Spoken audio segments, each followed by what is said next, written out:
और अलग होने के बाद विवेक डिप्लोमा करने लग जाता है। साथ ही उसे काव्या की बहुत याद आती है। वह सारा दिन सिर्फ काव्या का सुंदर सा चेहरा याद कर खुश होता रहता है।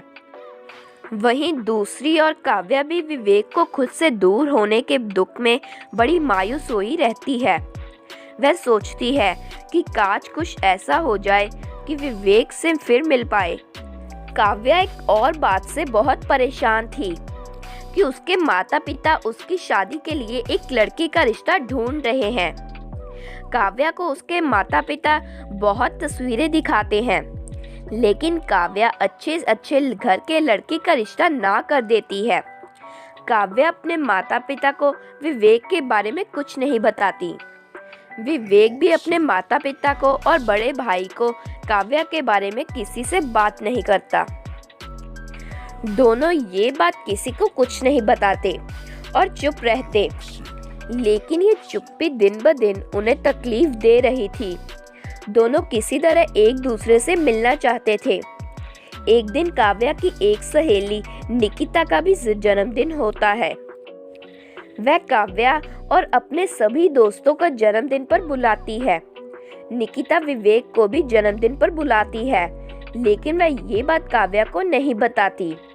पर विवेक को यह पता था कि काव्या भी निकिता के जन्मदिन पर आएगी।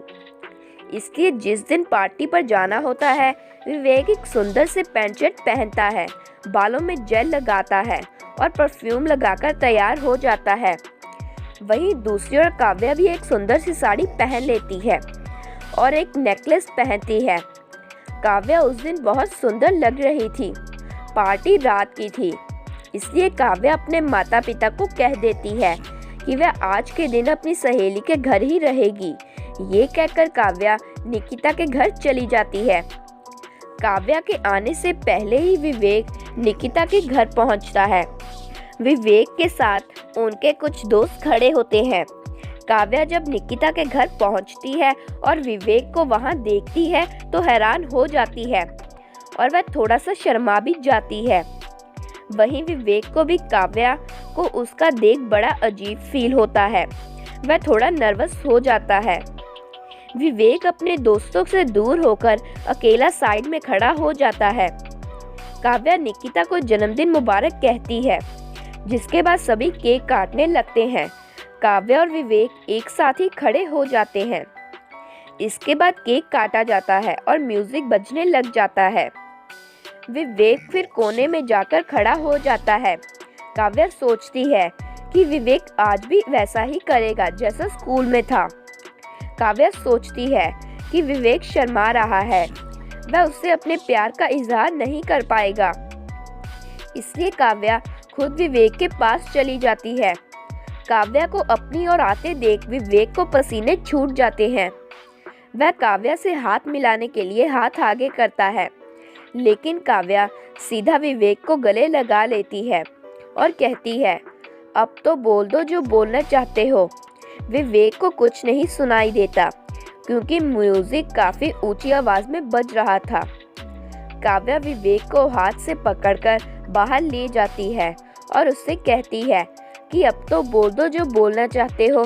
विवेक हिम्मत कर काव्या को आई लव यू बोलकर देता है। ये सुन काव्या की तो आंखें भर आती हैं। वह विवेक को कसकर गले लगा लेती है क्योंकि ये सुनने के लिए वह बहुत इंतजार कर रही थी। काव्या विवेक से कहती है कि मैं तुमसे शादी करना चाहती हूँ। विवेक कहता है कि मैं भी तुमसे ही शादी करना चाहता हूँ, लेकिन उसके लिए तुम्हें 2 साल रुकना पड़ेगा ताकि मेरा डिप्लोमा हो जाए और मुझे अच्छी नौकरी मिल जाए। काव्या कहती है कि वह 2 साल वह कैसे रुक सकती है। उसके माता पिता हर एक दिन उसे नए से नए लड़की की तस्वीर दिखाते हैं शादी के लिए। वह जल्द ही मेरी शादी करना चाहते हैं।